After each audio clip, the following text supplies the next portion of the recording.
ओम नमो भगवते वासुदेवाय. सूतांनी हिरण्याक्षाच्या वधाची कथा शौनकादी सगळ्या ऋषीमुनींना त्या निमिषारण्यात जमा झाल्यानंतर सांगितली.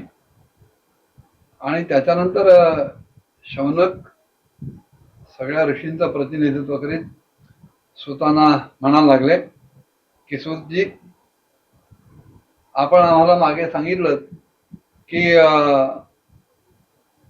स्वयंभू मनुला जेव्हा ब्रह्मदेवाने प्रजा निर्माण करायला सांगितलं, स्वयंभू मनु आणि शत्रुपा यांना, तेव्हा त्यांनी ब्रह्मदेवाने विचारलं की ठीक आहे, आम्ही प्रजा निर्माण करू, पण कुठे करू, आम्हाला काहीतरी स्थान जागा द्या.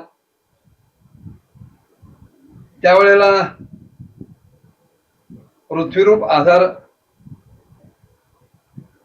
ब्रह्मदेवाने स्वयंभू मनु आणि शत्रुपांना दिला की जी पृथ्वी वराहरूप भगवंताने, यज्ञ रूप सुकर नारायणानं रसातळातून आपल्या दाढेच्या टोकावर उचलून वर आणली आणि तिला एका ठिकाणी स्थिर केलं आणि आपली शक्ती तिच्यात पोचली.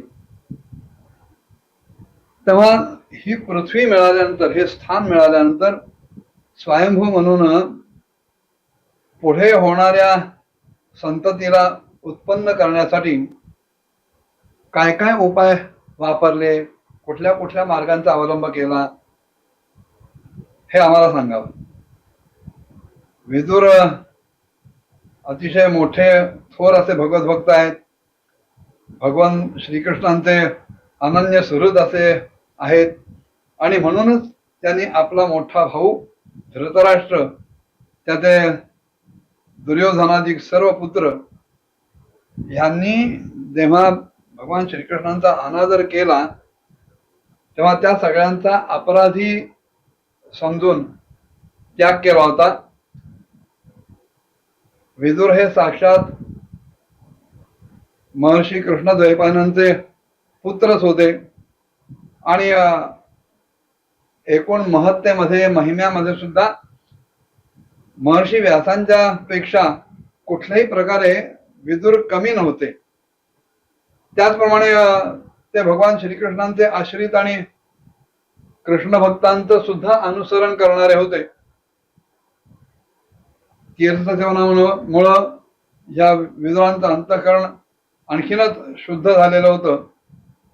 आणि जेव्हा ते कुशावर्त क्षेत्रामध्ये म्हणजे हरिद्वारमध्ये तत्वज्ञानांमध्ये श्रेष्ठ गणल्या गेलेल्या मैत्रेयींच्या जवळ आले, तेव्हा त्यांनी आणखीन काय काय विचारलो.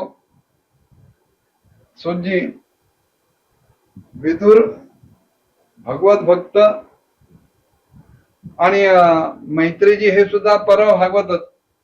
तेव्हा त्या दोघांमध्ये जो काही वार्तालाप झाला असेल, ज्या काही गप्पा गोष्टी झाल्या असतील, त्या निश्चितच भगवंताच्या चरणांच्या संबंधानं त्यांच्याशी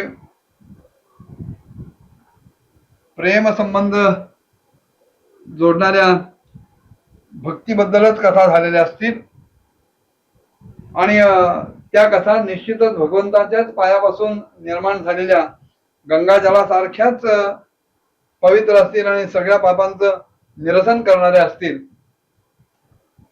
तेव्हा आपलं कल्याण व्हावं, आपण आम्हाला त्या भगवंतांच्या पवित्र कथा आवर्जून ऐकवाव्यात. कारण भगवंताचं उदार चरित्र हे सदैव कीर्तन करण्याजोगं, गायन करण्याजोगंच असतं. आणि असं कोण रसिक असेल की तो भगवंताच्या लीलामृताचं रसपान करता करता तृप्त होऊन जाईल. आम्हाला तर ती तृप्ती कधी मिळाली नाही, ते सारखं आम्हाला ऐकावंसच वाटतं. नैमिषारण्यातल्या या सगळ्या मुनींनी अशा प्रकारे विचारल्यानंतर उग्रश्रवा सूतांनी आपलं चित्त भगवंताच्या ठिकाणी एकाग्र केलं आणि ते म्हणाले, ऐका. काय म्हणाले?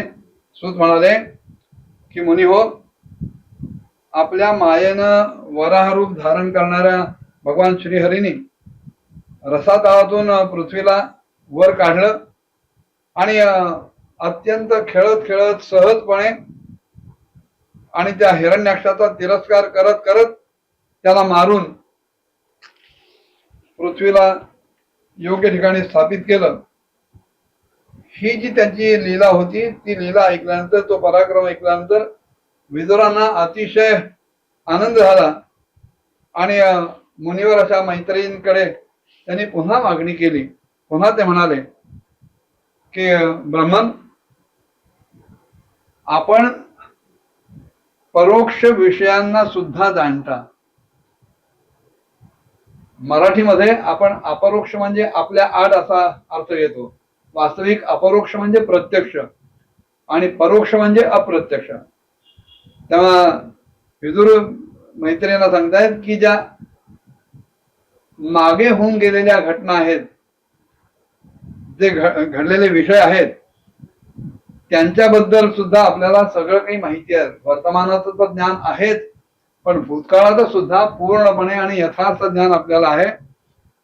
तेव्हा आता आपण मला सांगा की प्रजापतींचे पती असलेल्या ब्रह्मदेवाने मरीची वगैरे प्रजापती निर्माण केल्यानंतर पुन्हा सृष्टी वाढवण्याच्या दृष्टीने काय केलं, आणि मरीची आदी मुनीश्वरांनी सुद्धा किंवा स्वयंभू म्हणून सुद्धा ब्रह्मदेवांच्या आज्ञेनं कशा प्रकारे प्रजेची वृद्धी केली, कशा प्रकारे प्रजा वाढवली. आपल्या पत्नींच्या सहकार्यानं ती प्रजा वाढवली, प्रजा उत्पन्न केली, जगाला निर्माण केलं, किंवा आपापल्या कार्यामध्ये स्वतंत्र राहूनच किंवा सगळ्यांनी एकत्रित प्रयत्न करून एकमेकांची साथ संगत घेत या जगताची रचना केली. आपण हा सगळा भाग तपशीलवार आम्हाला सांगावात. आणि विदुरजींचं हे बोलणं ऐकल्यानंतर मैत्रेय त्यांना सांगायला लागले. त्यांनी काय म्हटलं पुढच्या भागात बघूया. ओम नमो भगवते वासुदेवाय.